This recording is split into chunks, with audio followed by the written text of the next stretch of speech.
Bienvenue à T'es pas un vrai fan, toujours en compagnie de Julian et JP. Épisode qui me tenait beaucoup à cœur aujourd'hui parce que ça porte sur le 20e anniversaire d'un de mes albums préférés de tous les temps. Même à l'époque, C'est Baby One More Time de Britney Spears. Exact. Ah, ok. Puis on avait hâte que ça puisse être déclassé parce que Baby One More Time, c'était du matériel de qualité. À l'époque, on avait des profils MSN et souvent, je voulais montrer à tout le monde c'est quoi mes albums préférés. Puis cet album-là, quand on dit un album préféré, on dit « Ah, ben, si t'aimes le pop-punk, c'est un bon album. Ah, si t'aimes le métal, c'est un bon album. » Et tout ça. Moi, je disais, si t'aimes la musique, tu vas aimer cet album-là parce que pour moi, c'était le summum de l'expérience musicale. Encore aujourd'hui, il y a pas d'album qui est venu déclasser celui-là. Surtout pas dans le catalogue d'Avenged Sevenfold. Donc, on parle d'Avenged Sevenfold.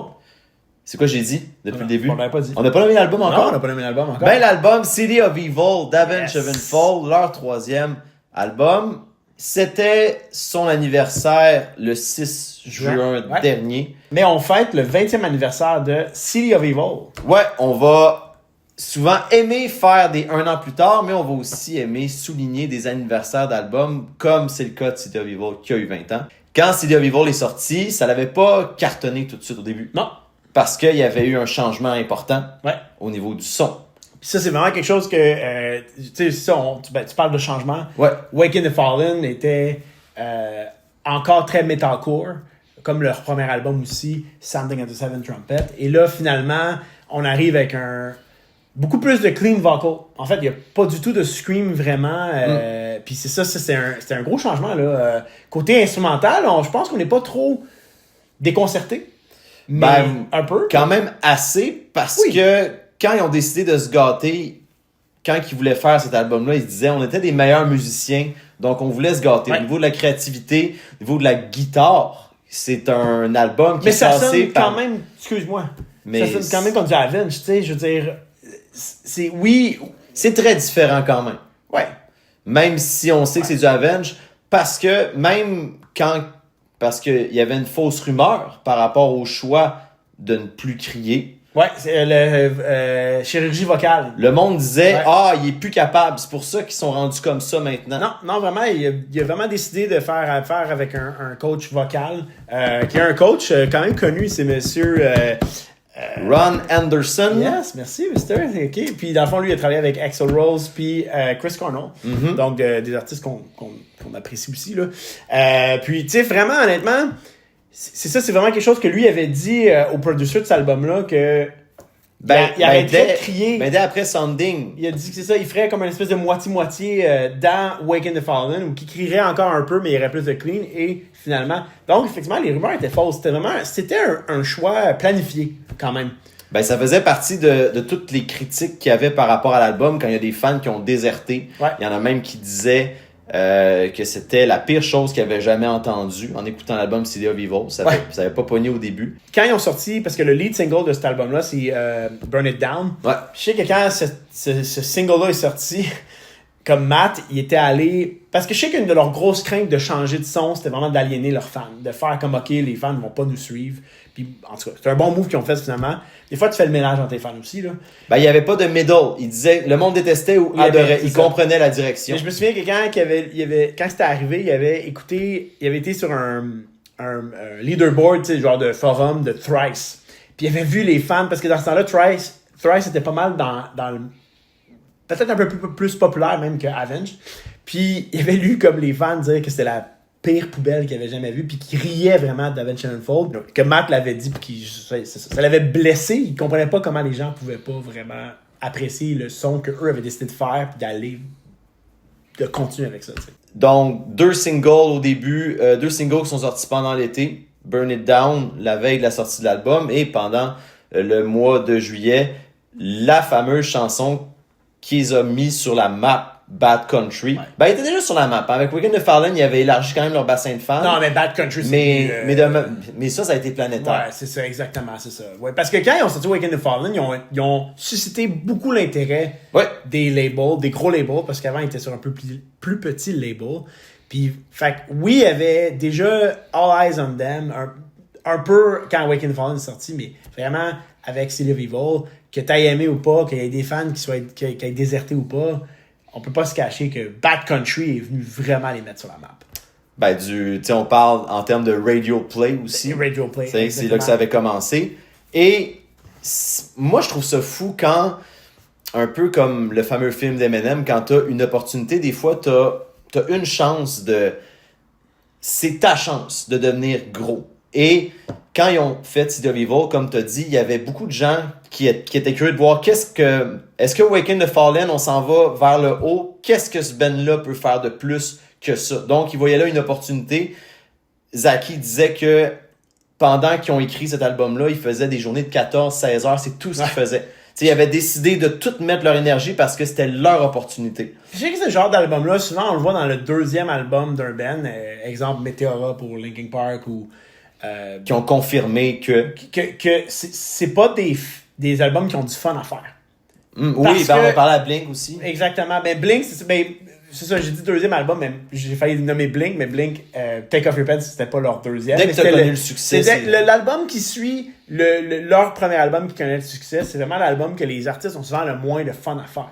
Donc, c'est pour ça, je pense que les gars ont parlé souvent que City of Evil, ils n'ont pas eu de fun à le faire. Ben, c'est pas qu'ils n'ont pas eu de fun, c'est qu'ils ont travaillé très fort. Ils ont travaillé très fort, mais c'est ça. Moi, j'ai lu, comme c'est peut-être pas toujours pas eu de fun, mais j'ai lu des moments où que comme, tu sais, c'est ça, ils vont moins reparler après cet album-là parce que c'est ça, c'est pas, tu sais, je suis sûr qu'ils ont eu plus de fun à faire Libad que City of Evil, mettons, tu sais. Il était, Sinister Gate disait que le plus dur, c'est de rester sobre pendant cette période-là parce qu'il était plus sur le party. Il était jeune aussi. Ouais, il était très jeune. Il y avait début vingtaine, il avait 24 ans. C'est insane. Puis il disait que grâce à cet album-là, ils ont pu tourer beaucoup plus. Puis qu'ils vivaient le temps de leur vie. Puis c'est sûr, à 24 ans, tu fais le tour du monde avec ta musique. C'était fou. Et en 2006, ça a suivi avec les prochains singles, Beast and the Harlot et Seize the Day. Ouais. Quand on parlait de Radio Play, Seize the Day. Un autre. Ça a été une chanson qui est... Ben c'est ça. Qui était qu'on comparait à des power ballads des groupes de l'époque, peut-être avant eux. Tu sais, ils se sont inspirés de groupes quand même assez connus. Ouais, ben juste le vidéoclip de Seize the Day, ils se sont pas mal inspirés de November Rain de Guns N' Roses, là, tu sais, il y a Sin qui joue sur le cercueil, là, tu sais, fait que c'est pas mal. Mais qu'il a l'air pogné, hein? Quand il est sur le cercueil, il a pas l'air bien en déséquilibre. On aurait écouté le vidéoclip avant d'enregistrer l'épisode, juste pour passer le fun, là. Puis tu le vois, parce qu'ils ont mis en HD là, pour le 20e anniversaire, puis tu le vois que le cercueil bouge. Comme l'espèce de... Sur quoi il est, ça... Mais je me demande si c'était vraiment en dessous ou ils l'ont rajouté. Non, je pense qu'il est dessus parce que tu le vois vraiment shaker. OK. Donc, moi aussi, en fait, j'ai toujours pensé que c'était peut-être un montage. Puis là, je réalise que je pense qu'il est vraiment dessus. Parce que tu le vois vraiment comme, genre, trembler, là. Pas parce qu'il continue à descendre aussi, là. Mais tu le vois vraiment que c'est comme, puis tu vois qu'il a pas l'air stable. Fait qu'effectivement, d'après moi, tu sais, il était, c'est ça. Il était, c'est pas un montage. Puis ça avait été difficile au début parce que eux autres, ils pensaient qu'avec le travail qu'ils avaient mis, c'était l'album qui allait les faire le plus connaître et qui allait faire tout éclater. Mais ça a pris du temps avant que ça lève. Et, encore une fois, d'ailleurs, dans notre dernier épisode, quand on faisait le montage de Bring Me the Horizon Next Gen, on avait vu que Bring Me the Horizon était allé enregistrer dans le studio des jumeaux Madden de Good Charlotte. Ouais. Et on a parlé pendant Sum 41 que c'était les jumeaux Madden qui avaient vu le clip de Fat Lip parce que Sum 41 n'était pas certain si c'était un bon clip. Puis les jumeaux avaient dit « Oh ouais, ça va pogner. » là. Ouais. Et c'est les jumeaux Madden. Avenge et Good Charlotte sont de très bons amis dans la vraie vie. Des fois, j'ai l'impression qu'Avenge sont plus vieux, mais c'est Good Charlotte qui sont plus vieux qu'eux autres. Ouais. Je sais pas parce qu'ils sont plus big, parce que je considère Avenge quand même comme un band plus big que Good Charlotte, malgré que c'est deux bands connus. Et là, au début, ils vendaient 3000 albums par semaine, ils s'attendaient à beaucoup plus que ça. C'est quand les frères Madden, ils ont commencé à faire jouer Bad Country sur MTV, que là, tout a commencé à péter. Ils ont passé de 3000 albums à 30 000 albums par semaine. C'est vraiment un album qui a éclaté comme plus tard, là. Tu sais, s'il y avait été un film au box-office, ça l'aurait bombé. Puis après ça, c'est, mettons, en sortie DVD quasiment que ça l'aurait... Ouais. On dirait que c'est ça. C'est comme le genre de chose que bouche à oreille qui a vraiment fait... Mais oui, ça doit être vraiment fucked up comme sentiment que tu sors ce que toi, tu penses être le meilleur album de ta vie. Ben, puis ça arrive souvent, mais... Et là, t'es sûr que c'est bon. Puis ça l'est, là. Je veux dire, au final, on s'entend que ça l'est. Mais crime, ça pogne pas. Ouais. Puis ça arrive pour plein d'artistes qu'eux, ils n'auront pas de happy ending comme Avenge ont eu, mais vraiment, cet album-là a eu un happy ending parce que finalement, ça a pogné, là. Puis ça l'a aidé leur carrière en maudit, là. Ben, c'est ça qu'ils ont fait le plus connaître. Ça, éventuellement, bon, un jour, on va peut-être réussir à faire toutes les reviews d'albums qu'on veut faire. Le temps est précieux. Puis là, ben, on se gâte un peu, mais ce qui est intéressant avec ce genre de review d'album-là, c'est que bon, c'est la première fois que nous, on va parler de cet album-là, mais 20 ans plus tard, je veux dire, ce band-là a eu 5 autres albums après. La mort d'un des membres fondateurs du groupe. Pas fondateur, mais membre des débuts du groupe. Ben, qui était une énorme influence. Ouais, c'est ce qui était une énorme influence. Il s'impliquait de plus en plus dans la création, donc sa perte a fait que ça a comme stoppé un peu l'espèce d'ascension qui était en train de se former. Donc là, il y a tellement de choses qui sont arrivées dans la vie des gars d'Avenged Sevenfold que c'est le fun d'aller en rétrospective un peu sur cet album-là. Moi, je serais curieux, JP. Là, je pense qu'on se le cache pas, les deux. C'est un album qu'on adore maintenant. Le review va quand même être très favorable. Spoiler warning, mais honnêtement, je serais curieux, v'là 20 ans, en 2005, le 6 juin 2005, quand cet album, ou dans les mois qui précédaient, ou peu importe, quand cet album-là est sorti, comment toi, tu t'es senti? Est-ce que t'as aimé ça dès le début? Est-ce que... Ben, moi, je connaissais même pas Sounding the Seven Trumpet. J'ai connu Avenged Sevenfold en 2005 avec I Want You Tonight Part 1. Et il y avait juste Working the Fallen là. Et peu longtemps après que j'ai connu ça, ben là, City of Evil est arrivé. Et c'était avec Bad Country que j'avais découvert l'album. Mais c'était pas encore... j'ai juste reçu l'album à Noël 2005. Mais pendant l'été, c'était un de mes amis qui me feedait en Avenged Sevenfold. Et lui m'envoyait des tunes ici par là. Ici et là. C'est moi, normalement, qui se trompe dans les expressions. Ouais. Donc là, il y avait, c'est ça, il m'a envoyé Beast and the Harlot, MIA et Blind in Chains. Fait que j'avais pas encore toute l'espèce de produit fini, mais tous les tunes que j'entendais, surtout au niveau de la guitare, c'est ça qui m'impressionnait le plus. Ça me rappelle un peu quand on collectionnait les Dragon Ball. Puis tu sais, on avait tout le temps comme, tu recevais plein, tu sais, moi j'ai eu le 32, pour ça j'ai eu le 28, pour ça j'ai eu le 40. Puis là, tu lis, puis tu essaies de comprendre l'histoire. Ben, tu sais, on se prêtait, tu sais. On se prêtait ce qui nous manquait. Exactement. Ça, ouais, exact, ouais. Mais on avait, c'est ça. Fait qu'on s'éduquait avec les puis à un gens moment donné, qui quand nous t'as le prêtaient tout, quand t'as le tout, comme toi, t'as eu le tout de l'album, ou quand tu finis tout à lire les Dragon Ball, c'est comme, wow, ok, le tout est excellent. Bah, puis il y a des chansons qui ont fait du chemin. Tu parlais de la première fois qu'on entend certaines chansons. C'est un album que j'ai donné beaucoup de deuxième chance. Chose que tu trouves que je fais pas assez avec certains albums. Ouais. Parce qu'ils sont poches. Donc, mais avec tes goûts sont poches. Fait que moi, je pense qu'on serait prêt à y aller. Ben, moi, je te pose une question. J'aurais aimé ça que tu me poses la même question. Comment on se sent dans ce temps-là? Donc, pour moi, là. Toi, comment ça s'est faufilé dans ta vie, cet album-là? Je pense que j'avais dit dans l'épisode d'Avenge que, à la base, moi j'ai découvert Awaken the Fallen. Puis je trippais vraiment Awaken the Fallen. Puis j'aimais leur côté metalcore pas mal. Ce qui est ironique parce que maintenant, tu sais, on parlait de l'épisode de Bring Me, que j'écoute même pas leur 3 premiers albums. Il y avait quand même plus de mélodies Avenge que Bring Me dans leur premier album. Mais là, c'est ça. Avenge, l'album Awaken the Fallen, moi, je tripais vraiment. C'était le best shit que j'avais entendu. Puis, tu sais, pas longtemps avant, j'écoutais juste encore du pop-punk. Puis là, j'étais rendu dans le metalcore. Mais c'était tellement meilleur que Sounding the Seven Trumpet. Ben oui, c'est pour ça que quand ils ont fait leur 3e album, on s'attendait à quelque chose de big. Ben, c'est comme ce que tu as dit. Moi non plus, j'étais pas au courant de l'album Sounding the Seven Trumpet. Je me souviens que j'ai comme impressionné les gens à un moment donné quand j'avais cette information-là qu'il y avait un autre album avant. Ouais. Parce que moi, encore là, Sounding, je le skip un peu parce qu'il est un petit peu trop élevé. C'est rare que je le réécoute, tu sais. Mais finalement, je me souviens, je détestais Bad Country. Je détestais Bad Country. Je trouvais que c'était la pire. Qu'est-ce que t'aimais pas? J'aimais pas la toune. Je la trouvais dégueulasse. Peut-être que je la trouvais trop pop, peut-être que je la trouvais trop soft, je sais pas, je l'aimais pas. Puis je me souviens être allé les voir en live, en show, et finalement, bon, City of Evil venait de sortir, c'était le show de la journée de ta fête, puis que t'étais là toi aussi, 3 novembre 2005, ouais. Puis, il avait commencé avec Second Heartbeat. Oui, exactement. Moi, c'est là que j'ai connu cette chanson-là. Tu sais, là, quand je te disais que je connaissais pas les albums encore à ce moment-là, c'était encore... Tu sais, là, j'ai découvert Second Heartbeat alors que Waking the Fallen était sorti depuis plus de 2 ans. Ouais, exactement. Mais je la connaissais pas, cette chanson-là. Puis après ça, là, tu sais, là, tu peux plus m'avoir sur les chansons, mais dans ce temps-là, j'apprenais encore à connaître. Mais moi, je me souviens, ils ont joué Bad Country live et j'ai vraiment... Puis moi, ça m'aide beaucoup des fois de voir des shows live parce que ça te fait aimer des tunes que t'aimais pas. Puis ils ont joué Backcountry Live, puis je fais oh wow, ok, attends, je vais donner une chance à cet album-là. Parce que moi, je l'avais pas acheté cet album-là. Finalement, je suis allé l'acheter. Puis je vais dire le mot journey en anglais. Qui serait quoi en français l'équivalent? Ben, ce serait une quête. Une aventure, une quête. Ouais, quelle aventure l'écoute de cet album-là. Ouais. Fait que oui, je pense qu'on peut y aller track by track. Mister, je vais te laisser le lead.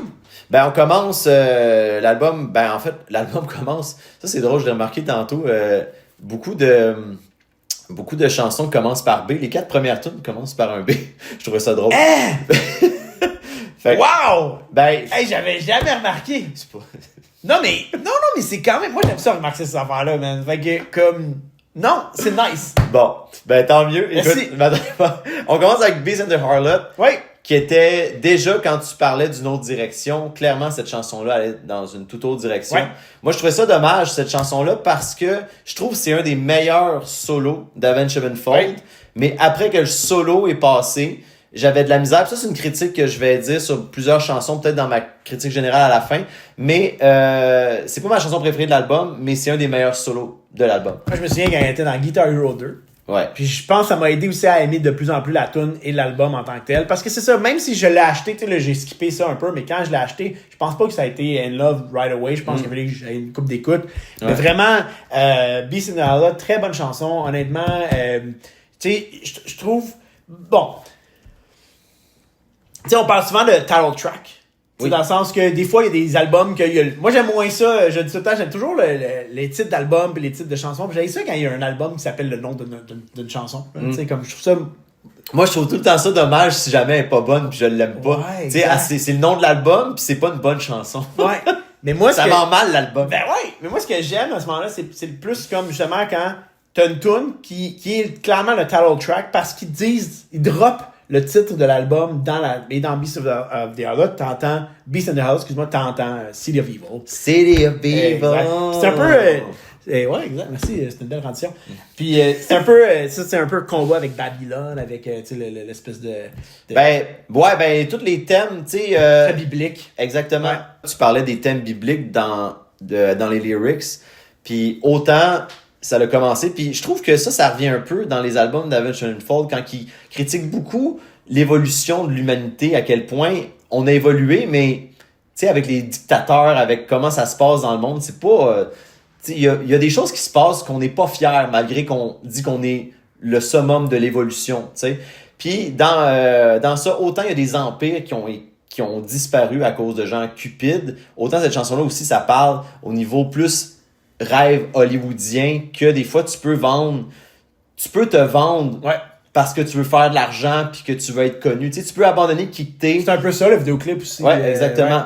Tu sais, tantôt, je sais pas, quand on a réécouté les clips, tu disais, hey, ça c'est wrong. Il me semble que c'est un enfant qui était témoin de plein d'affaires. Ben c'est un père qui amène son enfant voir comme une danseuse. Ouais, c'est ça. L'enfant il a comme genre 6 ans, genre. Puis autant que c'est une tune qui est riche, les lyrics en général sont très riches dans cet album. Ben oui. Oui, Avenged, c'est vraiment une force qu'ils ont. En tout cas, je me réserve des petites. Ouais. Track numéro 2. Ouais. On est rendu à Burn It Down. Yes, sir. Le single qui est sorti la veille. Oui, exactement. Le 5 juin. L'album. Et qui avait, vu que c'est sorti la veille, ben c'est ça qui avait saisi beaucoup les fans. Ouais. Comment la tune commence. Parce que ça sonne très différent. Ouais.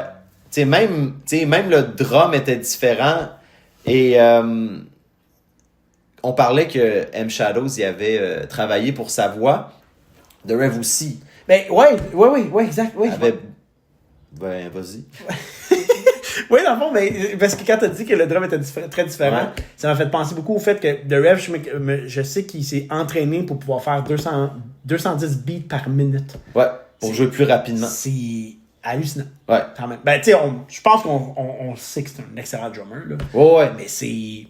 Mais c'est cool de voir que même s'il était déjà bon, il voulait devenir encore meilleur. Puis c'est dans ça qu'il s'était lancé dans ce processus créatif-là. Fait qu'on était à Burn It Down. Moi, Burn It Down, c'est une de mes préférées de l'album. Probablement mon top 3. Moi, c'est la construction de cette chanson-là. Autant Beast and the Harlot après le solo. Dis pas de ton top 3, on va se regarder. Autant Burn It Down. Comment la tune elle est construite. il y a beaucoup de moments dans cette chanson-là. Et je trouve pas que, contrairement à Beast in the Heart, c'est une tune qui s'étire. Même la fin, je trouve que c'est bien fait, comment ça termine. Le passage à la fin, il termine avec Sweet Child Will Miss You.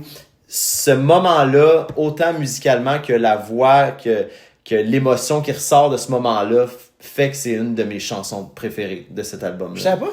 Non, c'est... J'apprends des choses. Puis j'étais content parce que la seule fois qu'ils ont fait le Centre Bell en 2014, ils m'avaient surpris en jouant cette chanson-là. Tu sais, parce que Hail the King venait juste de sortir, puis c'était le Shepherd of Fire Tour. Ouais. Fait qu'il y avait beaucoup, tu sais, il avait même joué This Means War. Fait que même maintenant, il joue plus vraiment de tune City of Evil. Tu sais, il se concentre sur Bad Country, on peut le comprendre, mais que même rendu à Hail the King, ils prennent le temps de jouer une chanson qui était assez oublié quand même, Burn It Down. Donc, parce que c'était vraiment un beau moment du show. Vu qu'elle avait pas tant pogné quand elle est sortie, je pense qu'ils ont comme un peu mis ça derrière eux. Tu sais, c'est comme, bah, tu sais, ce single-là, pas. Mais pourtant, finalement. Les gens étaient mal. Recul, ben oui, les gens étaient pas prêts. Exactement. Mal préparés. C'est tellement différent qu'elle est tombée dans l'oubli parce que après ça, c'était juste Bad Country qu'on parlait. Ouais, exactement, Track 3. Blind in Chains. Ouais. C'est une chanson qui s'étire. Moi, même si c'est un album que je ne skip pas de tune à part une, que je skip toujours, mais cette chanson-là, il peut m'arriver de la skipper. Si j'écoute l'album au complet, je ne la skipperai jamais. Surtout parce que l'album est fait un peu en deux moitiés. Mais c'est une des chansons, surtout après les 2-3 dernières minutes, je trouve ça très long à la fin. Okay. Ouais. Je sais pas si tu savais, elle était dans Décadence 3, donc Saw 3. Pour vrai? Ouais. Hey, le pire, c'est que je me suis tapé les décadences il y a pas longtemps. Attends, checkeras. Je sais pas où. Tu peux pas me dire un moment, ouais, c'est ça, tu sais pas où, hein? Oh. Pas grave, mais il faut que je réécoute. J'adore les décadences. Moi, j'aime pas vraiment les décadences. J'aime le premier décadence. Après ça, j'ai arrêté de suivre. Je trouve ça trop dégueulasse. Donc, mais oui, fait que je pourrais pas te dire c'est où parce que c'est une information que j'avais vue à un moment donné. Puis je me suis dit que j'allais être impressionné avec cette information-là. Ben oui, parce que ça va rejoindre un autre de mes intérêts, des films d'horreur. Exact. Les thèmes des paroles en Burn It Down et Blind Chains ressemblent beaucoup aussi. Beaucoup de lyrics de guerre. C'était peut-être une toune... tu sais, j'ai appris il y a pas longtemps qu'avant j'avais fait ça avec une autre toune, là. Mais c'était peut-être une toune qui était juste une toune qui ont divisé en deux aussi. Ça arrive souvent. Là, surtout, en fait, c'est que moi, ce qui m'impressionne, puis je vais sauter un peu la clôture, mais ce qui m'impressionne beaucoup dans Avenged Sevenfold, c'est qu'ils font... Ben, en plus, dans cet album-là, ils ont décidé de faire des tunes plus longues. Ouais. Mais des fois, déjà, ils font des tunes quand même longues. Alors qu'il y a beaucoup d'artistes qui font des petites tunes de 2 minutes, 3 minutes, puis que des fois, finalement, eux sont capables d'être longs.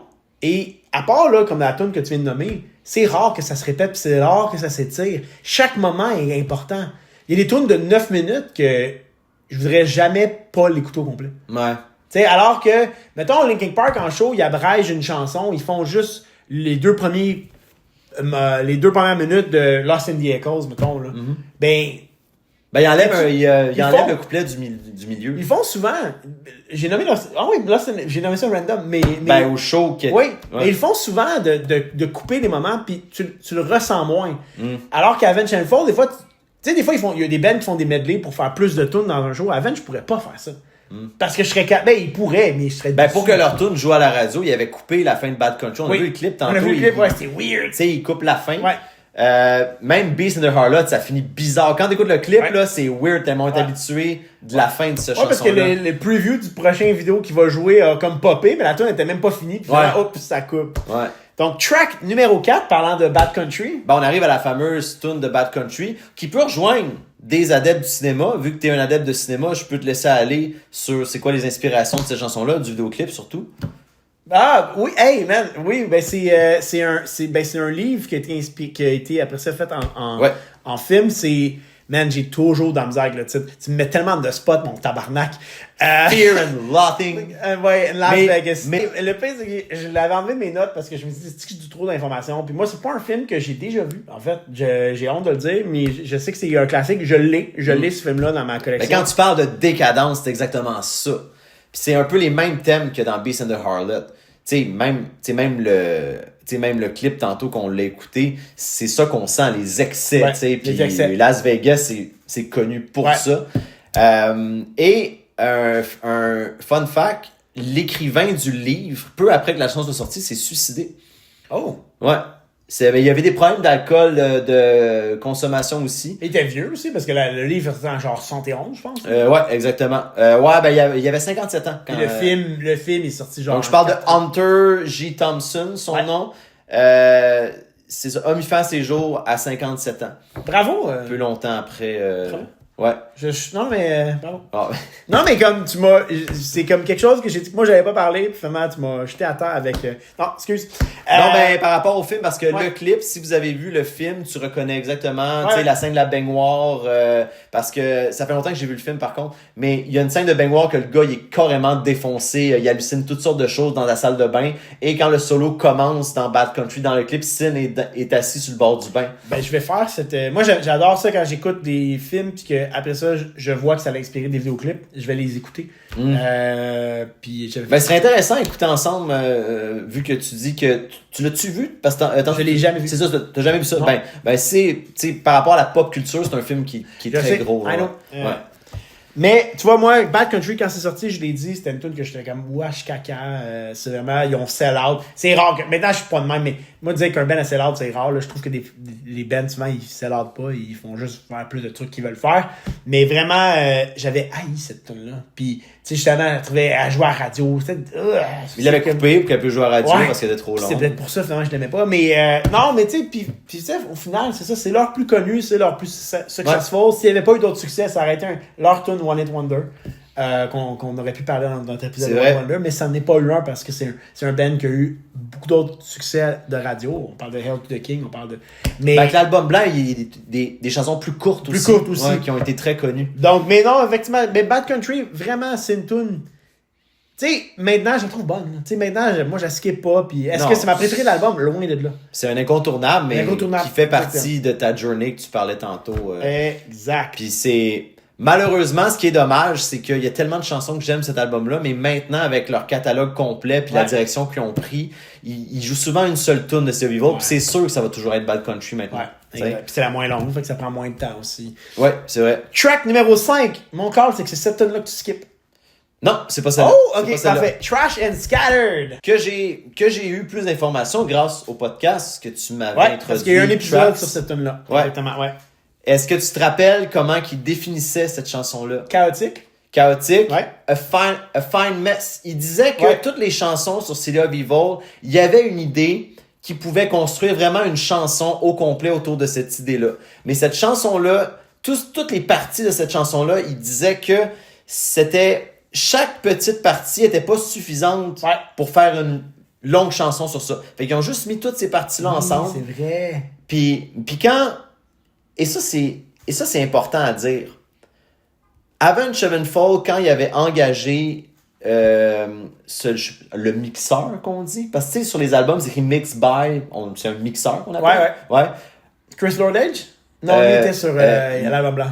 Andy Wallace. Andy Wallace. Et quand Avenged est allé voir, il disait, nous là, ce qu'on veut entendre sur nos albums, c'est vraiment ce qu'on joue. Ouais. Fait que quand tu te concentres sur l'instrumental de City of Evil, tu peux être certain que c'est eux qui ont... C'est vraiment le son qu'il y avait dans... Il n'y a pas de modification sur ça. Tu sais, quand tu compares avec des albums comme Libab, tu sais, oui, là, il y a comme d'autres ambiances qu'ils ont fait, mais là, c'est vraiment que des instruments qu'on entend dans ça. Puis on verra dans la deuxième moitié de l'album qu'ils ont ajouté d'autres éléments, mais c'est des instruments qu'on entend. Puis tu vois, moi, c'est ça, tu sais, ce que je m'étais écrit dans mes notes pour cette tune-là, c'est vraiment une tune qui est all over the place, mais cohésive.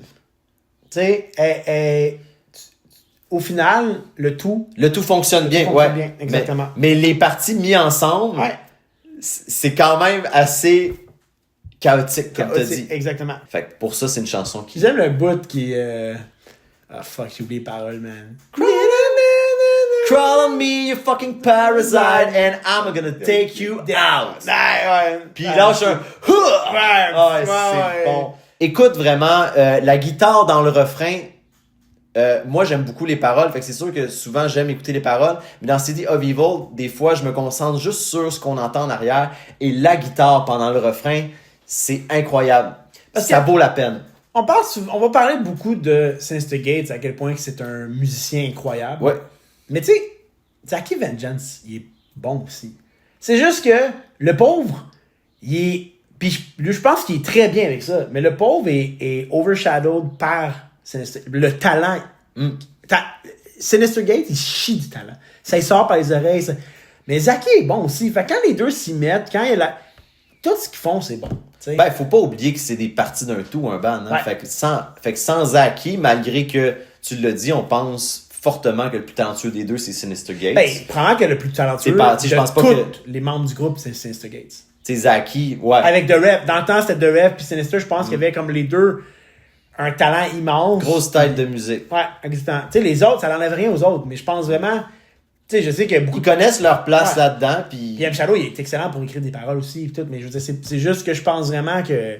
C'est ça. Zaki peut pas faire des solos comme ça. Puis il l'avoue lui-même. Il a dit souvent. Il a dit souvent que comme... Souvent, il laisse Sin faire ses affaires, puis il fait ce que Sin lui demande de faire. Parce qu'il sait. Il a... Tôt dans le band, puis c'est ça qui a fait que le band fonctionne, probablement. Tôt dans le band, ce gars-là, il s'est dit... Ma place, c'est deuxième. Ouais. C'est ça.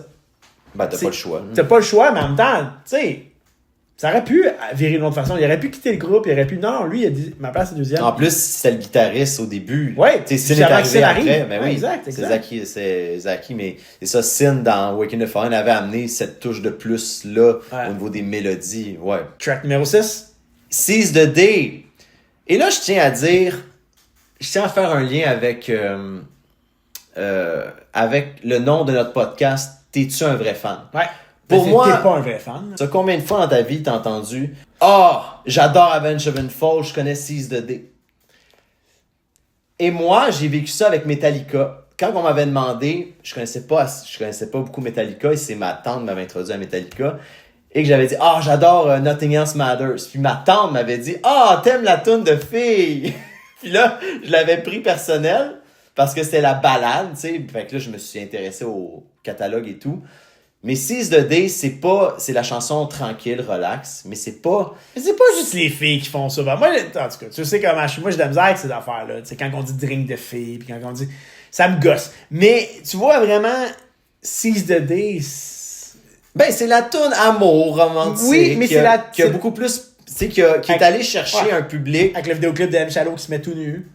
Ouais. Je veux dire, aussi, puis il était shapé quand même, là, tu sais. Puis, j'aime que tu m'as dit, genre, mais les gars... Dans la prison, ils ont vu son pénis. Ouais, parce que c'est ça. On le voit de dos, mais tu sais. Nous, on le voit de dos. Puis même ses fesses étaient censurées. Ouais. Dommage. Tu sais, moi, je trouve qu'il y a une différence entre dire je connais pas beaucoup Avenge, mais j'aime Seize the Day. Mais il y en a qui vont dire ah oui, je connais Avenge, j'aime Seize the Day. Mais c'est vrai, par exemple, qu'il y a beaucoup de gens qui. Puis ça, c'est une affaire. Moi, pendant un bout, je me souviens que j'avais honte de dire qu'Avenge, c'était dans mes bands préférées. Parce que quand tu découvres un peu plus le métal, puis. On revient au titre du podcast. T'es pas un vrai fan. Il y a beaucoup de gens qui gatekeep. Gatekeep, c'est vraiment... C'est comme... Exemple, il y a eu ça avec Stranger Things, là, dernièrement, dans la saison 4, je pense, 3, je l'ai pas vu cette saison-là, mais il y a une scène avec une toune de Metallica. Puis ce que ça a fait, c'est que ça a amené une audience plus jeune à aimer Metallica. Et là, ce que ça a fait, c'est très rétro ce qui se passe là-dedans. Hein, oui, ça se passe dans les années 80. Ouais, c'est ça. Puis là, ce que ça a fait, c'est qu'il y a des gens qui ont commencé à faire ce qu'on appelle le gatekeeping, qui était que pour eux, ils ne pouvaient pas accepter que des gens qui ont découvert Metallica dernièrement de par une émission comme Stranger Things pourraient être des vrais fans. Puis moi, c'est ça qui... Tu sais, quand on fait notre podcast, c'est un peu ça qui m'a toujours dérangé. Le gatekeeping. C'est comme... Tout le monde commence à quelque part. C'est moi qui décide si c'en est un. C'est un peu le classique de tu portes un chandail de Nirvana puis quelqu'un qui vient te voir. Ah ouais, tu connais vraiment Nirvana? Donne-moi 5 chansons. Puis c'est comme, ta gueule. Oui, c'est vrai qu'il y a des gens qui portent des chandails de band qui ont aucune idée du nom du band. Puis c'est vrai que des fois, quand toi, tu connais ce band-là, c'est frustrant. Mais d'un autre côté, c'est comme... Laisse les gens... À la limite, tu pourrais faire « Ah, tu connais ce band-là? » Puis la personne va te dire « Ben non, je trouvais le logo vraiment cool. » Tu pourrais dire « Hey, peut-être que t'aimerais cette chanson-là. » Puis c'est le fun d'éduquer les gens au lieu de genre les gatekeeper, au lieu de faire fuck that. Hey, t'as découvert Metallica grâce à Stranger Things. Veux-tu que je te fasse écouter d'autres tunes qui ressemblent à ça? Puis éventuellement, tu sais, comme ta tante, c'est drôle, tu sais, ce qu'elle a dit dans le sens thème la tune. Mais ça t'a permis, toi, d'aller écouter d'autres choses. Mais des fois, il y a des gens qui vont se sentir aussi, ben non, en tout cas. Fait que vraiment, pour vrai, je trouve que le gatekeeping, c'est dangereux. Puis t'es pas un vrai fan.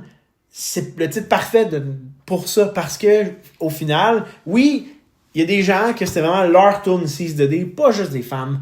Que vraiment que c'est la seule qu'ils ont connue, avec peut-être Bad Country, puis qui vont dire ouais, moi j'aime Avenged Sevenfold. Puis, mais au final, puis excuse, je reviens à mon segment. Pourquoi j'avais honte? C'est que pendant un bout, à cause des tunes comme 6 de D puis Bad Country, les gens dans le métal te trouvaient whack de dire qu'ils ont. Puis même encore, il y a beaucoup de places que tu vas voir qui vont dire qu'Avenged Sevenfold, c'est pas un vrai band métal. Ben, moi, je considère ça beaucoup plus proche du hard rock que du métal. Ben, maintenant, avec ce qu'ils ont fait, mais je m'excuse, mais jusqu'à l'album, jusqu'à Nightmare, c'est du métal. Selon moi, avec quelques. Ils sont allés chercher tellement de tous les styles. Tu sais, des fois, tu les entends. Ben, c'est pour ça qu'on est loin du pur métal. C'est pour ça, moi, j'ai de la misère. Oui, mais le métal, c'est large aussi, là. Tu sais, t'as trash metal, tu sais, je veux dire, t'as des ingrédients de métal, mais de dire que c'est du métal, moi, j'ai. De par leur style de guitare, moi, je pense que c'est ça qui définit que c'est du métal, mais effectivement. Mais tout ça pour dire que pendant un bout, j'avais honte parce que quand je disais que mon groupe préféré, c'était. Puis on dirait qu'à un moment donné, je me suis trouvé whack parce que mes groupes préférés, c'était comme Blink, Linkin Park. Puis, tu sais, Avenged, mettons, puis tu fais comme, ah ouais, ok, c'est tout des affaires génériques. Mais quand tu t'attardes à ce qu'ils font, c'est pas vrai qu'ils sont génériques, puis c'est pas vrai que c'est que ces bands-là c'est toutes des bands qui ont fait, oui, ils ont été populaires, mais ça veut pas dire que c'est pas des bons bands qui méritent pas leur popularité avec des excellents musiciens, là. T'sais. Ben, de là aussi à pas chercher à tout prix à mettre des étiquettes sur ce que tu dis, ben oui. sur ce que tu joues. Puis le plus important, c'est quand tu mets tout ça ensemble, ça fait-tu des bonnes tunes, oui ou non? Puis à cette heure, aller chercher c'est quoi exactement ton style. Puis le plus important, c'est important. Si toi t'aimes ça, on s'en fout tellement de ce que les gens disent. On s'en fout tellement de. Tu sais, pour vrai, là, s'il y en a qui nous écoutent puis qui sont un peu plus jeunes puis qui découvrent la musique, là, puis qu'à un moment donné, ils écoutent un band puis quelqu'un dit ah, ça c'est pas bon. Si toi t'aimes ça, là, si toi ça vient te faire sentir spécial à l'intérieur, j'ai tapé le micro, j'espère que. Écoute-le. Ouais. Fuck les autres. Pour vrai, là. J'espère un jour avoir des fans plus jeunes qui vont écouter nos épisodes puis qui vont. Ben, c'est beaucoup l'attitude que les bands ont quand ils se font critiquer. Ben, Avenge. Ronnie Radke. Ronnie envoie chier les gens. En tout cas, ça c'est. Je vais juste conclure par rapport à 6 de D. Ben, aussi, tu sais, de prétendre connaître un band en faisant juste citer des tunes de radio, comme 6 de D a été beaucoup joué à la radio, ben c'est ça, c'est de aller au-delà des singles, parce que souvent il y a des tunes qui sont pas connues, qui sont extrêmement bonnes. Ben oui, souvent, moi, il y a ben des bands que j'ai nommés justement tantôt, que les gens me trouvaient quétaines d'aimer, mais que mes tunes préférées de ces bands-là, c'était des tunes qui jouaient pas à la radio. Ouais. Souvent, c'est des petits trésors cachés. Là. Mais ça, à la défense de 6 de D, parce que c'est une tune qui a grandi en moi, parce qu'au début, je l'aimais pas. J'aimais pas la voix au début de la chanson. Peut-être que j'étais pas encore assez habitué à sa voix, mais le solo, il y a comme deux parties au solo. Il y a un drum qui embarque à m'amener dans la deuxième partie du solo, qui donne un solide rythme à la chanson.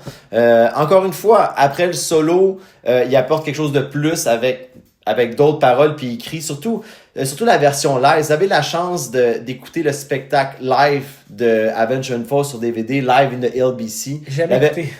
Pour vrai, la version live de 6 de D là-dedans, c'est vraiment bon. M Shadows y amène sa voix à un autre niveau. Et pour moi, c'est la première qui commence la deuxième moitié de l'album. Et pour les plus observateurs, vous allez remarquer qu'à partir de 6 de D, si tu inclus 6 de D, il reste 6 tunes, mais c'est la première du Big Five, parce qu'on va s'approcher de la chanson que moi, qui a un peu pas rapport, mais 6 de D, c'est la première du Big Five que moi j'appelle, parce que les prochaines chansons sont pour moi des purs chefs-d'œuvre. Track 7. Une autre chanson que j'ai dû écouter beaucoup avant de me laisser envahir par rapport à l'exploration qu'ils ont faite dans cette chanson-là, d'amener, tu sais, je parlais tantôt qu'on entend les instruments en studio d'Avenge, ben là, ils sont allés chercher des sons que j'avais jamais entendus. À la toute fin, la fin de Sidewinder, c'est du flamenco qu'on appelle. Je pense que j'adore.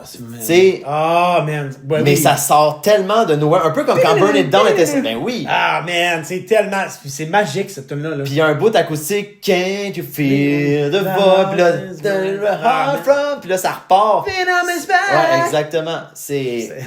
Je m'étais permis de pas le faire. Puis si je me trompe pas, à partir de 6 de D, toutes les chansons sont minimum 6 minutes. Ouais, environ à partir... Parce que Seize the Day est 5:30 ou 6:30, je me rappelle jamais, mais c'est... Ben, en tout cas, déjà, des tunes de plus que 5 minutes, c'est considéré comme des longues chansons, mais Sidewinder, encore une fois... 7-3. 7-3, Sidewinder? Ouais. C'est ça. Sidewinder, ouais. Ouais. Puis, j'aime parce que la tune grandit et finit sur son high. Ouais. Moi, je trouve qu'il n'y a aucune partie de la chanson qui est de trop, comme la première moitié où est-ce qu'il y avait des chansons qui s'étiraient. J'enlèverais rien de cette... Mais, en fait, j'avais jamais vu ça comme ça, le Big Five ou peu importe. Effectivement, je pense que le reste de l'album s'en va juste en genre de crescendo. Dans des puristes du métal, il y en a qui préfèrent la première moitié parce que c'est des chansons qui rentraient plus dedans. Quand on arrive passer Seize the Day, là tu t'en vas. Quand ils disaient qu'ils voulaient aller dans d'autres zones parce qu'ils se considéraient comme les meilleurs musiciens, là ils sont vraiment allés plus dans la créativité. C'est sûr que si ça t'allume pas, comme beaucoup de gens après l'Ibab, ça les a pas allumés. Moi par contre c'est vraiment venu me toucher. Il y a une tune dans l'Ibab de mémoire qui a un espèce de moment acoustique avec justement comme un genre flamenco ou qui m'avait rappelé un peu Sidewinder parce que moi je l'adore Sidewinder aussi. Puis je me souviens plus c'est laquelle, mais puis c'est quelque chose qu'Avenge n'ont pas vraiment refait après, sauf justement dans l'album Libad. Là si on reparle de Libad, peut-être que ça m'en viendra. Puis c'est dommage parce que moi je trouve que cet album-là ils ont fait un album avec ce qu'il faisait de mieux. Ouais. Puis c'est dommage quand tu veux tellement pas répéter les mêmes choses, mais tu pourrais quand même nous donner une tourne de temps en temps. Ouais, parce que tu passes de métal à du soft, à du acoustique, à tout ça dans la même chanson, puis ça revient à ce que je disais. C'est un journey. Ouais. C'est une aventure. C'est ça, là, tu sais. Souvent dans les chansons sur City of Evil, tu t'imagines sur une espèce de champ de guerre. En tout cas, moi je me mets souvent à la place d'un soldat quand j'écoute ces chansons-là. Ouais, écoute. La ending track, c'est pas mal ça, mais on y reviendra. T'sais. Exact. Track numéro 8. Si tu veux connaître la direction qu'Avenge ont voulu prendre avec City of Evil, moi, c'est la chanson que je ferais écouter en premier. Tu sais, si tu dis, ils ont pris une autre direction, je trouve que c'est la chanson qui met plus ensemble le nouveau son d'Avenge Sevenfold. Oui. Mais The Wicked End, honnêtement, c'est une tune très style Danny Elfman.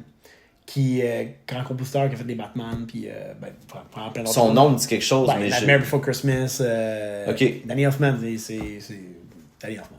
OK. C'est sûr je veux dire j'ai déjà entendu son nom. Ouais, c'est lui qui a fait la chanson thème de Batman des films là, mais je suis pas un fan de Nightmare Before Christmas. Je pensais que oui. Mais j'aime l'ambiance mais le film il y a trop de chansons dedans. Mettons l'ambiance de Nightmare Before Christmas, c'est un peu ça le Wicked End. C'est comme le style, c'est comme une tune à la Danny Elfman, en fait, honnêtement, c'est ça. Puis ça se promène un peu partout encore, mais le tout est excellent. Puis il y a, moi je l'ai souvent dit que pourquoi Avenge me rejoint plus que Metallica, c'est que ils ont des lyrics des fois qui vont tourner dans le sentimental. Ils ont des lyrics très emo par moment, puis à l'époque, au début des années 2000, c'est ça qui pognait beaucoup. C'est pour ça que quand tu disais qu'ils sont sortis un peu du métal, il y en a même, ils trouvaient que Bad Country, il y avait beaucoup d'éléments punk dans cette chanson-là aussi. Mais c'est un band vraiment qui a tout touché, là, tu sais. Comme je disais, des fois, ils parlent de comment ils ont fait tel on a mis du R&B dans cette tune-là pour s'inspirer de Beastie Boys pour cette autre tune-là. T'es comme, what the fuck, man? Mais ils ont fait affaire avec des orchestres aussi dans The Wicked End. Tu l'entends avec les instruments à cordes. Là, je suis peut-être pas un assez grand expert en instruments, là, mais c'est... C'était les violons pour eux d'être ça. Ouais. Puis c'était vraiment une vraie orchestre. Là. C'était pas... Ouais. Puis c'est ça. Ça, c'est vraiment une orchestre qui est en studio. Tu trouves des vidéos sur Internet. Puis tu le vois que les membres du groupe, quand ils écoutent... puis là, shit, un ami en particulier qui me le dit souvent, Sinister Gates était lui-même impressionné par le son de l'orchestre, de comment ils ont mixé ça dans cette chanson-là qui est parfaite. Pourquoi Avenge m'a toujours plus rejoint que Metallica, puis pourquoi je pense qu'il aurait pu devenir plus big que Metallica, c'est parce que Metallica, au niveau musical, c'est sûr que c'est des musiciens extrêmement talentueux.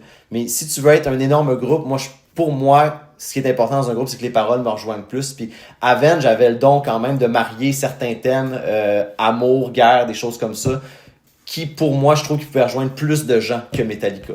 Track 9.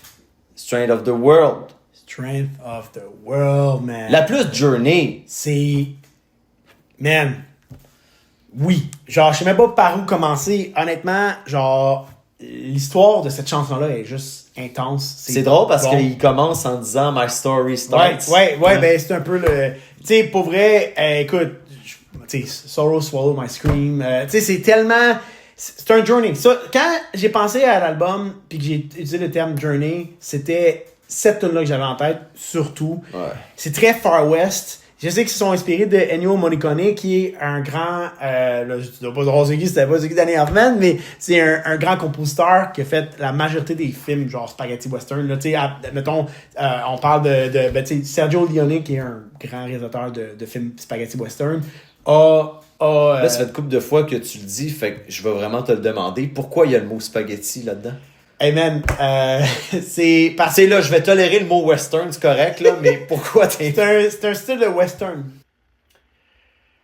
J'ai jamais réussi à te le dire, là, mais ça s'appelle Spaghetti Western parce que, dans le fond, c'est quand les Italiens ont commencé à faire des films de western, c'était pour différencier les westerns faits par les Italiens versus les westerns faits par les Américains. C'est là, il est trop tard, même si tu le dis là, il est trop tard pour qu'on informe les gens. Bon, on va le rajouter dans le montage. Montage, ça se fait, ça. Ben écoute, regarde, de toute façon, ce que tu m'as dit là me fait avancer moi personnellement parce que je connais rien au western. Mais tu vois, c'est ça. Fait que Ennio Morricone, d'ailleurs, qui est décédé la journée de ma fête en 2020. Fait que ça, c'est très triste. Mais, tu sais, c'est ça, tu vois, comme Ennio Morricone, c'est lui qui a fait The Ecstasy of Gold, qui est une tune que Metallica a repris aussi à un moment donné, mais qui est la tune dans The Good, The Bad and The Ugly. Oui. Fait que si ça peut donner un vibe, Strength of the World, c'est ça. C'est comme un espèce de puis tu sais, ils sont aussi inspirés de Kill Bill de Quentin Tarantino. Fait que c'est comme c'est pas une chanson qui montre une émotion de colère. C'est une chanson qui montre une émotion de vengeance. Mais c'est pas une colère. Sur le deuil aussi, il y a un passage dans la chanson quand il dit sitting in silence with quelqu'un around me là. Moi j'imagine une scène dans un cimetière que il a perdu sa famille, lui c'est une vengeance. Exactement. C'est vraiment ça. Ouais. C'est un deuil pas résolu et le désir de vengeance. C'est que c'est planifié, puis c'est pas une vengeance, c'est un meurtre prémédité. Sa vengeance, c'est comme lui, il s'en va tuer ceux qui ont tué sa famille, puis c'est Far West, man. Ah, man, pour vrai... Revenge is dripping from my teeth. Tu m'as blessé, mais watch out. Watch ton out, man. cul. À ce moment-là, c'était leur tourne la plus longue. Jusqu'à Nightmare, probablement, avec Save Me. Ouais. Mais... City of Evil, qui est resté pendant longtemps l'album le plus long d'Avenged Sevenfold. 1h13, hein? Ouais. Quand même. Puis c'est The Stage qui l'a dépassé de quelques secondes. À cause de leur tourne de 15 minutes, là. Ouais, je le sais, puis on va en reparler de cette chanson-là. Parce que quand tu parles d'un ram... En tout cas... Strength of the World, moi, je la trouve construite comme Sidewinder. Quelque chose de long qui mérite d'être écouté plusieurs fois et qui se termine avec... Moi, je ne me tanne pas. Une expérience audio incroyable à la fin avec violon et batterie en arrière. C'est une chanson... En tout cas, moi, c'est une de mes chansons préférées d'Avenged Sevenfold overall. Moi aussi. Ouais. Moi aussi. Honnêtement, puis j'étais content. On a fait un épisode de Tracks dessus, puis j'étais vraiment content. Est-ce que tu savais que Papa Gates joue un peu dans la tune aussi? Donc, le père de Sinister Gates, qu'il appelle Papa Gates, fait genre le bout de slide guitar. C'est lui qui le joue dans l'album. Okay. C'est quand même cool. Je pense que c'est probablement la première fois qu'il jouait dans un album avec eux, mais il a fait d'autres trucs après ça avec eux aussi. Parlant de guitare, je me suis familiarisé avec le terme shredding. S'il y a des guitaristes qui nous écoutent en ce moment, vous pouvez tester ma connaissance du shredding. J'ai fait ma recherche là-dessus parce que quand ils ont fait l'album aussi, ils s'étaient inspirés de bands un peu scandinaves de pays européens. Genre Children of Bottom. Exactement, parce que Children of Bottom venait de percer en Amérique du Nord avec Hate Crew Death Row en 2003 et le chanteur-guitariste de Children of Bottom était reconnu pour jouer extrêmement rapidement. Et après ça, quand on a dit qu'il avait amélioré au niveau du shredding, ils ont dit que c'est pas juste de jouer vite, c'est d'avoir aussi une bonne connaissance de la musique, des ingrédients qui fait un bon solo de guitare. Est-ce que ça fonctionne dans la chanson? Est-ce que la mélodie va être bonne? Est-ce que c'est nécessaire de jouer aussi vite? Tu sais, des bandes comme Dragon Force, là, que moi, des fois, j'ai des passes. Tu parlais de passes tantôt. Moi, des fois, j'ai des passes. Je vais écouter du Dragon Force. Mais, hey, il y a tellement de notes là-dedans. C'est tellement rapide, qu'à C'est un moment donné- la tune que tu voulais pas jouer à Guitar Hero. Ben oui, True Fire and Flames, Ouais. c'était la tune connue à Guitar Hero. En passant, tu parlais des gatekeepers. Guitar Hero, pour les gamers, ça les a introduits au monde de la musique. Ben beaucoup. oui, moi ça m'a fait découvrir. Je sais pas qui a eu l'idée de faire les jeux comme ça, C'est mais nice. hey, toutes les bandes devaient être contents parce que hey, les gamers vont autant aussi les joueurs de NHL qui ont connu beaucoup de bandes grâce à NHL. Ouais, Les- Tony Hawk, Tony Pro Hawk Skater, aussi. les Oui, soundtracks oui, oui. étaient insane. Là. Ouais, ouais. Tu sais, fait que oui, non, les jeux. Tu sais, c'est juste Ouais. bon. Tu sais, comme tu disais, c'est juste bon. Ça fait connaître la musique. Ça fait connaître, tu sais, ça fait changement de Big Shiny Toon 6, mettons. Oui, c'est vrai. Parce qu'à un moment donné, il faut que tu ailles voir au-delà de ça. Oui, Tu sais, exactement. si tu dis, j'ai connu ça là-dedans, Chris, à un moment donné, c'est get a life. Get a life, man. On revient-en avec ton Big. À un moment donné, je vais faire un montage de toi toutes les fois que tu nommes Big Shiny Toon 6. Ouais, Ben, là- Big Shiny Toon, point. Ouais, parce que ça avait été différent. Strain of the World, quand mon père avait ouvert sa station de radio, on s'était rendu au Saguenay pour l'inaugurer et Ouais. j'avais conduit ma mère et j'avais fait jouer du Avenged Sevenfold dans mon auto. Une Ça, chance- c'est très. Wow, j'imagine Sylvie écouter du Avenged Sevenfold, je trouve ça nice. Et quand Strain of the World avait commencé, parce que le coach de voix avec qui M. Shadow a travaillé, il a ajouté le côté grinçant Ouais. dans sa voix. Et au début, Strain of the World, on le sent beaucoup. Parce qu'M sa Shadow voix. voulait vraiment différencier sa voix des autres chanteurs. Il voulait vraiment que ça sonne. Il voulait trouver son style. Puis c'est normal, là, mais ouais, excuse. Mais tu les vois les ressemblances avec Axl Rose quand même. Oui, oui, au quand niveau même. Comment Mais il porte sa voix. Si tu me dis que c'est le même Ouais. coach, je comprends. tu sais. Elle avait dit, on dirait un chien qui monte les dents. Puis quand cette là commence, puis c'est vrai, l'image, moi je trouvais qu'elle était bonne. Ah, c'est pas une bonne. As-tu aimé ça? Non, Ok. Track 10. Betrayed.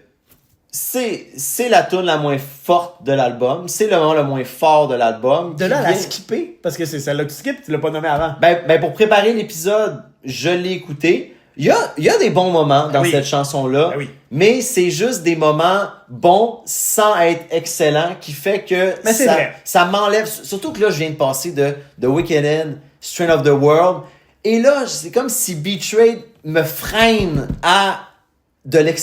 freine la montée vers de l'excellence. J'avais juste Ouais. des tunes excellentes. Depuis 6 de D, juste des tunes excellentes et Betrayed vient freiner ça. Puis peut-être que je la skip parce que elle keep pas up avec le reste. Sur un autre album, peut-être ça aurait été une excellente chanson. Mais là, à cause qu'elle est dans l'ombre des trop bonnes chansons, moi, c'est pour ça que Betrayed, c'est pas une chanson que je réécoute. Je vais l'écouter. Ben, Ouais, là, je comprends. le seul moment que je vais l'écouter, c'est quand je me dis, là, j'écoute l'album au complet. Mais sinon, je vais jamais dire, j'écoute Betrayed. Est-ce qu'on passe à la prochaine? Non, parce que je m'étais demandé pendant longtemps, vu que c'est une tune que je skip, je me suis pas intéressé beaucoup, mais je me rappelais que ça disait que c'est une tune en hommage à quelqu'un. Oui. Et on connaît Leur amour pour Pantera. Exactement. Ouais. Et c'était le guitariste Dimbag. Daryl Abbott, Mais son surnom. Dingman. Non. C'est. On l'a ici. Ah, là, c'est puis qui? Mais c'est je vais le Dimbag dire. quelque chose. C'est Dimbag, c'est vrai, Ouais, t'as raison. C'est quoi Dimbag. j'ai dit? J'ai dit Dingman, hein? Dingman. Dingman, pas rapport, c'est Mais oui, parce qu'il est décédé. De manière fucked up! Ah oui, il s'est fait tirer dans C'est un fait show, hein. tirer sa C'est scène! vrai! Oh my god, oui, il s'est fait tirer sa Il scène! paraît qu'ils ont pas fini le show! Gang de crosseurs! Ah, c'est un peu ordinaire. Tu sais, on parle du Sophia qui a eu un meurtre, le restaurant qui a eu un meurtre, puis le lendemain était ouvert. Eux, ils ont pas fini le show. Ouais, c'est ça. C'est Tu sais, il me comme semble qu'à un moment Mais donné, c'est horrible, c'est vrai, j'avais oublié, mais il est mort pas longtemps avant que l'album sorte. Il est mort en 2004. il est mort en 2004, Puis, effectivement. hey, Ouais. c'est vrai, j'avais oublié qu'il Ouais. s'est fait tirer sur un show, man. Puis là, j'ai pas de mérite En parce live. que je suis allé le lire juste avant qu'on fasse l'épisode, là. Je vais couper ce bout-là parce que je vais te laisser. Ah, ok, tu veux dire, ça parle de quoi la chanson? Non, mais je vais couper. Ah, vas-y, excuse. Ah, non, mais parce que la chanson, c'est sous 3 points de vue différents. Ok. Celui du chanteur, celui du guitariste qui se fait tuer et celui du tueur aussi. Oh, wow! Ouais. Je vais la réécouter en sachant ça. Parce que dans la chanson By a Man Who Fell Betrayed, il semblerait que le fan en question qui avait tué le guitariste parce qu'il trouvait que le groupe les avait trahis, probablement pour un changement de son aussi. De mémoire, c'est quelque chose comme ça. Ouais, fait que c'est oublié. fait que c'est un fan qui s'est senti floué. Ouais. Ça, c'est prendre la musique sous... Tu sais, tu peux être déçu d'un album, mais ça, c'est une coche. un Quand petit on parle peu. que des fois un fanbase est toxique, là, c'est ça. C'est Ah vraiment. ouais. Tu C'est- sais, Architects, ils en ont vécu aussi. Là, ils ont eu Ouais. tu sais, quand ils ont changé leur son, ils ont eu des menaces de mort. Puis, Ben, tu m'avais appris pour la tune Sing Red de quoi ça parlait. Ben oui, on en reparlera. Parce que c'est Excellente sûr chanson. qu'on va parler de cet album-là. Track 11? MIA. Missing in Action. Oui. MIA. Qui est, je suis resté silencieux là-dessus. Je vais dire mon top 3 après. Ouais. Mais qui est ma tune préférée de l'album? Moi, Pas d'Avenged Sevenfold. Non, pas l'Avenged. Ok. Puis, funny enough, hey, en tout cas, non, je pourrais me trahir en me disant que ma tune préférée, tu sais, je pourrais dire que Strength of the World c'est ma tune préférée d'Avenged Sevenfold, mais que MIA c'est la tune préférée de City of Evil, puis ça ferait pas de sens. C'est Dans vrai. ma tête, ça en ferait. MIA. L'important, c'est de bien le vendre. Pas le dire à... Exact. Ouais. MIA. Qui est. Avenged Sevenfold sont bons pour leur closer d'album. Oui. On peut parler de Save Me, on peut parler de And All Things Will End. Excuse-moi. Parce que quand tu parles, ils sont bons pour closer. Mais en fait, d'une discussion qu'on avait parce qu'on attendait ton char parce qu'il réparait ton système de son dans un future shop. Oh, non, on faisait installer le système de son. C'est ça. T'étais avec moi? Oui, oui. Oh, Ben, wow! c'est quand on avait renoué contact. Puis là, on avait découvert qu'en plus des jeux vidéo qu'on aimait, on aimait beaucoup la musique aussi. Ouais.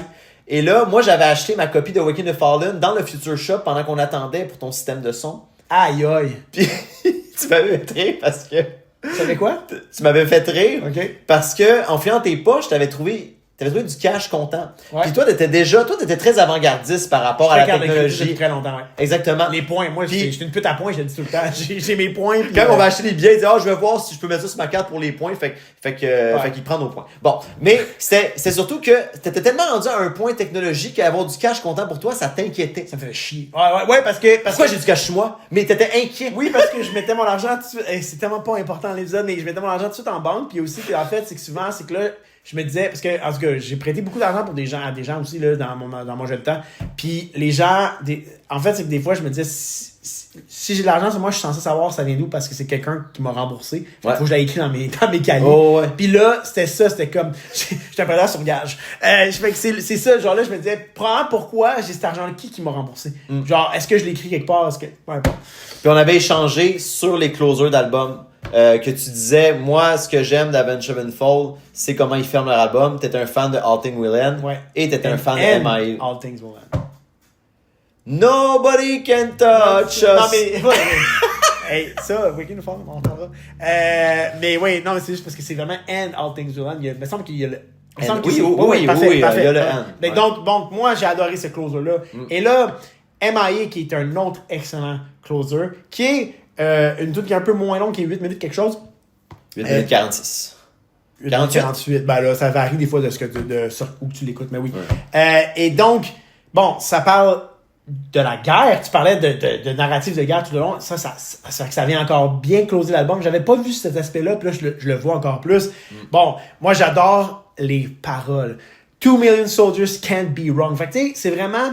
Ben, c'est ce qu'on implante pour que les soldats croient en la mission. Exact. Fait que, tu sais, mettons, tu parles, je sais pas, la Deuxième Guerre mondiale. Chacun des bars, là, défendent leur pays, puis ils se disent ça. On peut pas être dans le tort. C'est pas nous qui a tort. On défend notre pays. On a raison. Fait que, là, c'est le côté d'un soldat que lui a un doute.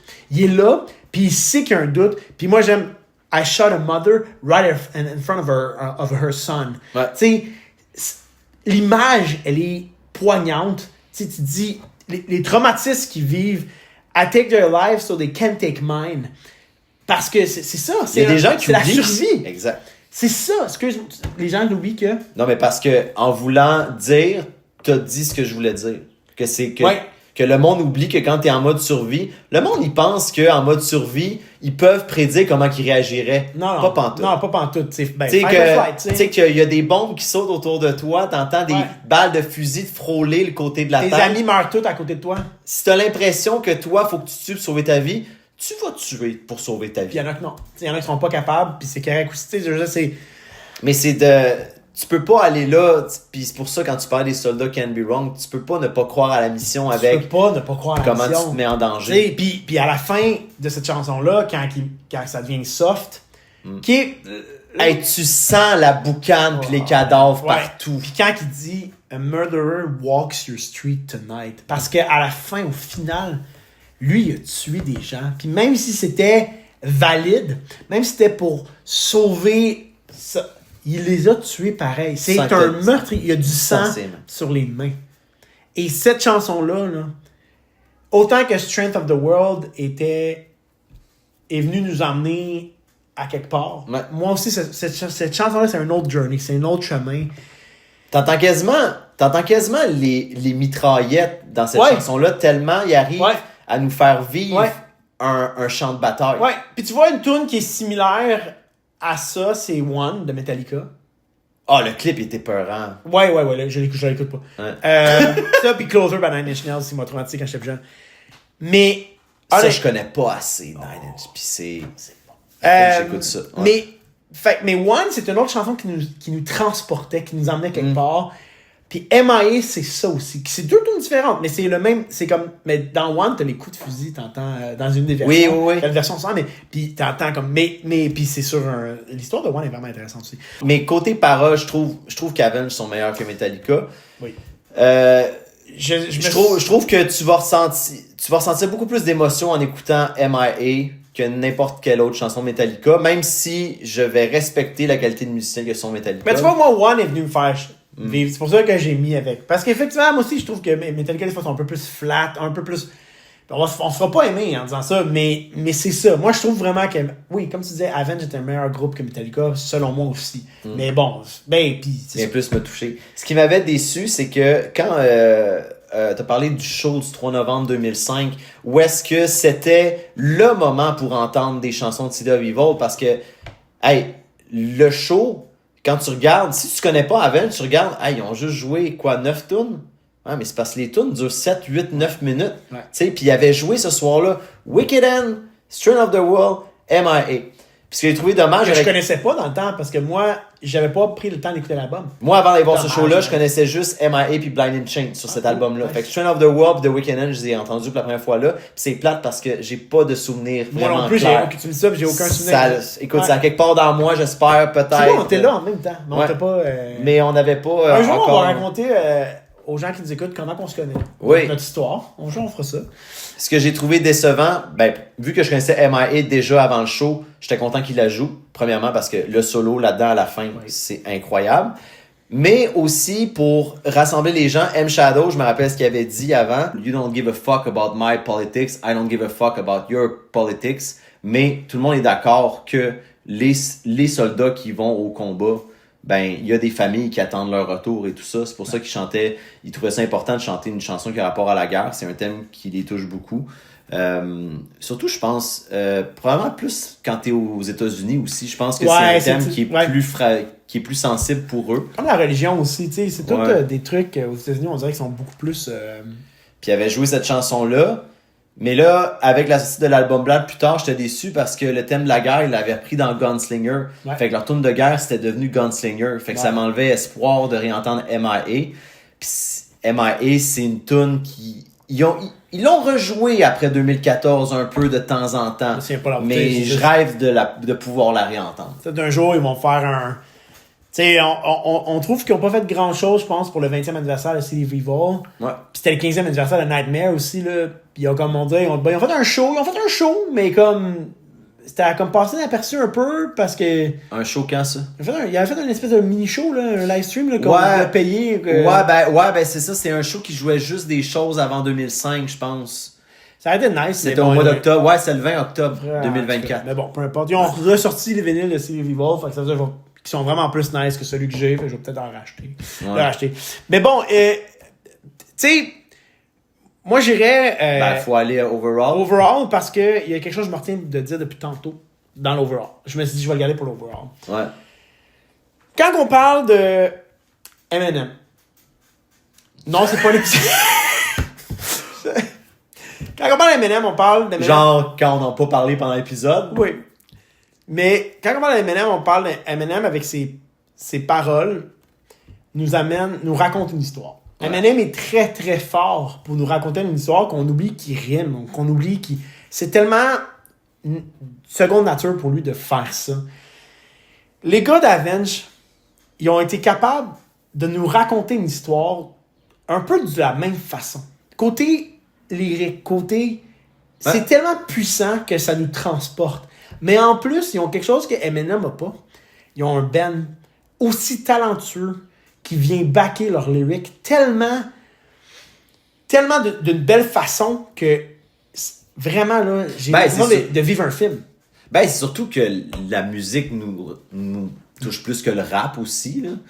Tu sais, sais, quand tu parles d'un band qui vient backer, c'est sûr qu'Eminem, lui, ce qu'il fait, c'est pas de la musique de band. Ben, encore là, ça dépend, parce que Eminem a des tunes avec de l'instrumental beaucoup plus puissant, mais je parle que overall, c'est un artiste qui est tellement bon de sa voix, de ce qu'il nous raconte. Puis je trouvais jamais...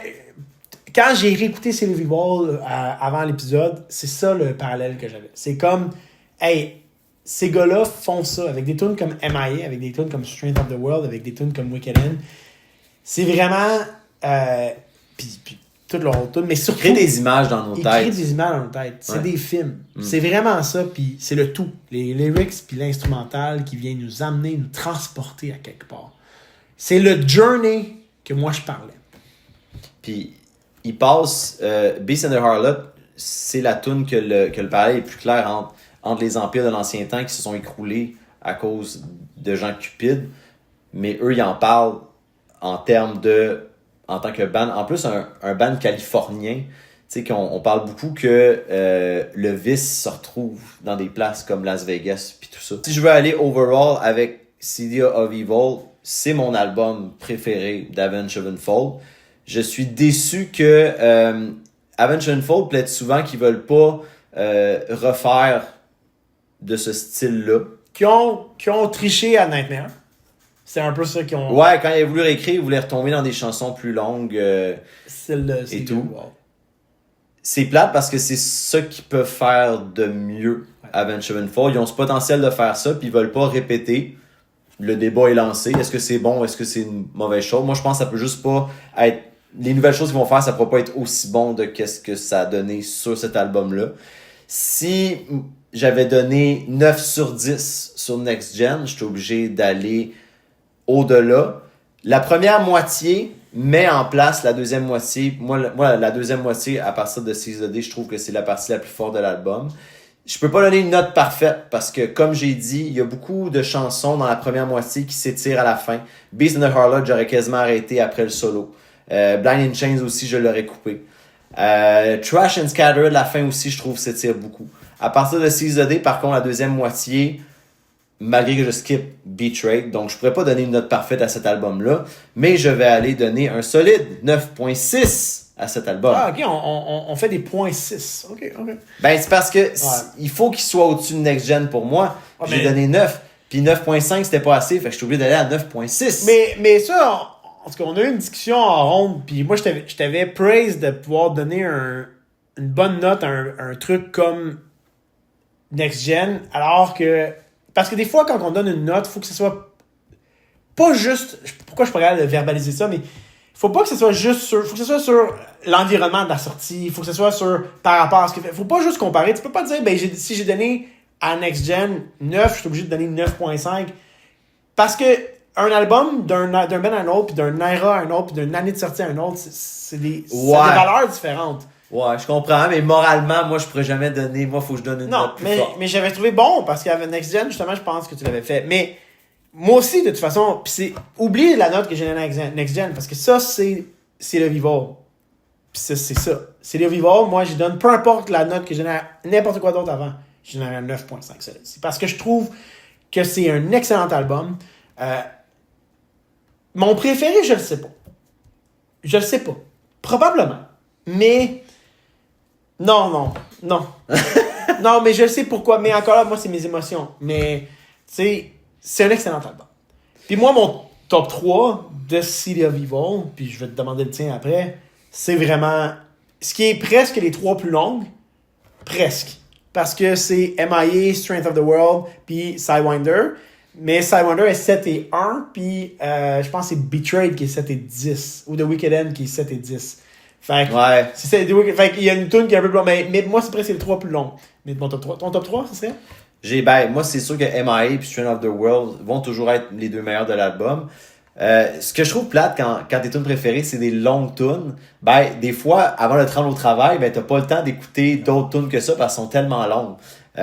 L'autre, après ça, la troisième serait Burn It Down, comme j'ai parlé tantôt, mais elle serait suivie de très près par The Wicked End. D'où la richesse de composition, de qu'est-ce qu'ils ont mis ensemble dans The Wicked End. Donc, overall, c'est un gamble qui ont réussi de changer de style, d'aller vers quelque chose de un peu plus commercial. parce que ça l'a payé. C'est ça qui les a amenés à faire, à bouger. C'est ça qui les a amenés à aller plus loin aussi dans leur musique. Puis c'était bon. C'est un bon produit. Puis 20 ans plus tard, avec tout ce qu'ils ont sorti après, ça reste un album qui a sa place dans le temps, là. Ben oui, puis le niveau de guitare qu'il y a là-dedans a été nommé dans des revues de guitare importantes, Guitar World. Plus commercial, qui peut... parce qu'à cette époque-là, ils disaient que le metalcore, ça pognait encore beaucoup, puis il y a plein de bands qui sont tombés là, puis eux, ils ont décidé de faire autre chose parce que le metalcore, ils y avaient déjà touché. Fait qu'ils voulaient changer leur direction. Quand on dit que ce sont... Moi, je pense vraiment qu'ils ont fait ce qu'ils voulaient. Par contre, je suis pas prêt à dire qu'ils ont pris un style... Non, c'est un band qui a toujours fait ce qu'il voulait. Un style pour pogner. Je pense que c'est là qu'ils voulaient aller. Les témoignages des producteurs vont dans ce sens-là. C'est toujours ça qu'ils ont voulu faire. Puis, tu sais, on peut dire... Moi, j'entendais des gens... le guitariste veut trop imiter Slash avec son chapeau. Moi, je trouve que Hail to the King, à ce niveau-là, est bien pire que City of Evil quand tu parles d'imiter si des tu bands. veux plaider qu'ils ont voulu imiter des bands, Hail to the King remporte la palme. Ils pour l'ont ça. dit eux-mêmes là, pour Hail to the King que c'était ça le but. Tu sais, parce que quand on compare Seize the Day avec November Rain, c'est quand même une chanson différente. C'est de November Rain. complètement. C'est la vibe, oui, du couple, le décès, puis tout ça. Je me rappelle pas exactement du clip de November Rain. Oui, on peut les comparer, mais c'est vraiment... Tu peux aussi t'inspirer. Puis c'est ça que les gens oublient des fois. Tu t'inspires. Ouais. C'est normal de s'inspirer. Ils ont été inspirés par Guns. C'est sûr que c'est un band qui tu sais. Fait que non, overall. Pantera aussi. Pantera, ben oui. Ouais. Donc, on serait rendu à notre segment des tunes du moment. Oui. On a terminé notre bonne review de City of Evil. Bon Ouais. 20 ans, bon 20 ans, City of Evil. bon 20 ans. Bon 20 ans, City of Ouais. Evil. La pochette qui est cool quand même. Qui est reconnaissable. C'est quoi ta tune du moment? The Cost of Giving Up, qui est une tune de Poppy. Ces temps-ci, quand je veux faire découvrir Poppy à des gens, c'est cette tune-là que je fais écouter. Puis ça fait que je la trouve catchy, elle rentre dans la tête. Et elle était produite par... Jordan Fish. Merci. Donc, c'est ma tune du moment. Il n'y avait pas de choix de réponse. S'il fait ça, c'est parce qu'il veut qu'on dise Jordan Fish. Même si la chanson n'a pas été produite par lui, il veut qu'on parle de Jordan Fish. Elle a été produite par lui. Puis honnêtement, c'est dans son dernier album, là, Negative Space. Donc honnêtement, je la recommande. Et toi, ta tune du moment. Excuse-moi. Et toi, ta tune du moment, JP? Je suis dans un gros trip de Bad Religion présentement. Je suis retombé là-dedans parce que c'était un groupe qui était resté actif pendant la pandémie et il avait fait 4 samedis en ligne des shows en streaming qui se concentraient sur une décennie au complet. Ouais, fait que le premier show, c'est les années 80, deuxième show, c'est les années 90, et ainsi de suite. Hey, quand tu dis que c'est un band qui roule sa bosse depuis 40 ans, c'est assez impressionnant de pouvoir couvrir 4 décennies. Donc, dans mon trip de Bad Religion présentement, j'écoute beaucoup la tune You, qui était sur l'album No Control en 1989. Cool. C'est ce qui clôt l'épisode d'aujourd'hui. Ouais. Bon été, tout le monde. Donc, c'est possible qu'on prenne une pause cet été. On va continuer à filmer des épisodes, on va continuer à... Mais le côté montage, des fois, prend un peu plus de temps. Fait que je pense qu'on va se concentrer. On a tellement d'idées à faire qu'on va peut-être se concentrer là-dessus. Puis, on va en profiter cet été pour trouver d'autres personnes à passer en entrevue, etc. Donc, c'est possible qu'on n'ait pas d'épisodes qui sortent dans 3 semaines. Jusqu'à peut-être septembre ou fin août, on verra. Puis ça se peut que oui, si on est capable d'en fournir, on va le faire aussi. Donc ça sera à voir. Parce qu'on reste à l'affût de l'actualité aussi. Ouais. D'où est-ce qu'on est dans l'année présentement? On pensait qu'il allait y avoir des annonces par rapport à Good Charlotte. On pensait qu'elle allait annoncer quelque chose avec l'été qui s'en vient. On se rappelle qu'en 2016, Uri Bling avait sorti un album en juillet. Fait que je m'attends peut-être à une nouvelle de Good Charlotte bientôt.